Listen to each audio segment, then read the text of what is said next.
السلام عليكم ورحمة الله وبركاته، عاملين ايه؟ أحلى متابعين في الدنيا، يا رب تكونوا بخير.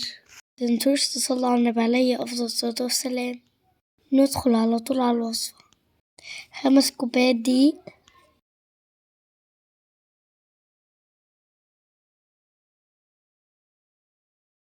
و5 كوبايات ونص مية.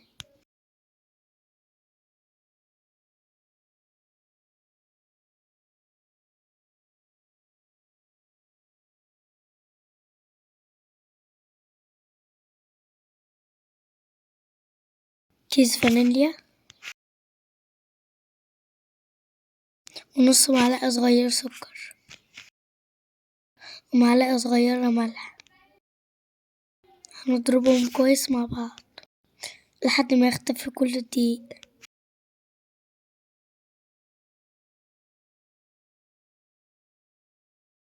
شايفين القوام؟ هو ده القوام المطلوب.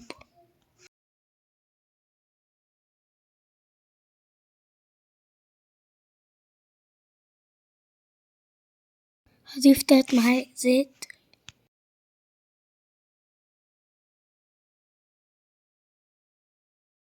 واضربهم مرة كمان، ونسيب الخليط يرتاح 10 دقايق. هنسخن طاسة على النار ما تكونش بتلزق، هندهنها نقطة زيت ونمسحها بالمنديل، وبعدين ننزل بكبشة من الخليط ونلف الطاسة يمين وشمال لغاية ما الخليط كله يتوسع.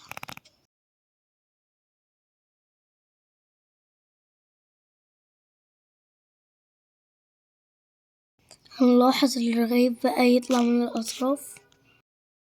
هروح أقلبها على الناحية التانية يا دوبك كام ثانية وأشيله من الطاسة.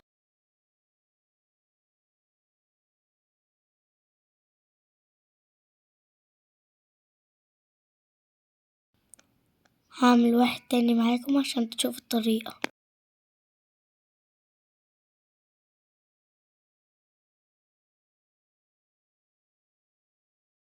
شايفين سهل ازاي ومش بياخد أي مجهود؟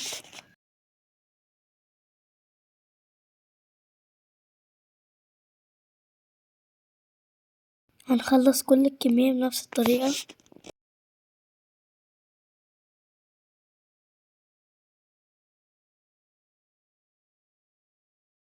والمقدار ده هيعمل معايا 15 كرباية. مقاس الصينية 34.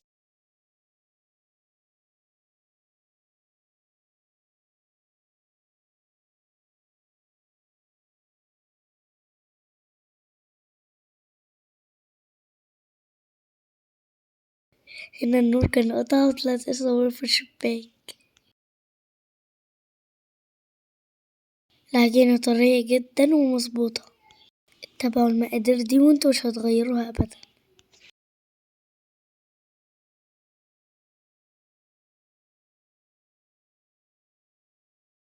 هنيجي بقى لطريقة الحشو. بقسم الكريباية نصين، بس بخلي النص التحتاني أطول شوية من الفوقاني. هخلي النار هادية على الآخر عشان الكريب يتحمص ويطلع معايا مقرمش. أما الحشوة تحطوا بقى اللي انتوا بتحبوه. أنا حطيت جبنة موزاريلا وبطاطس وزيتون وفلفل أخضر وقطع من الستريبس وكاتشب.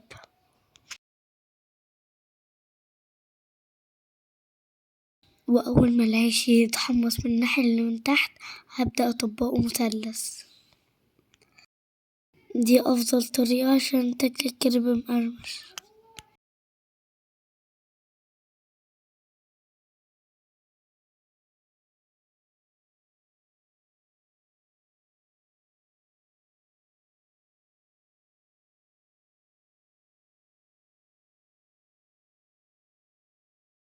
ولو وصلتوا لغاية هنا متنسوش اللايك والاشتراك في القناة.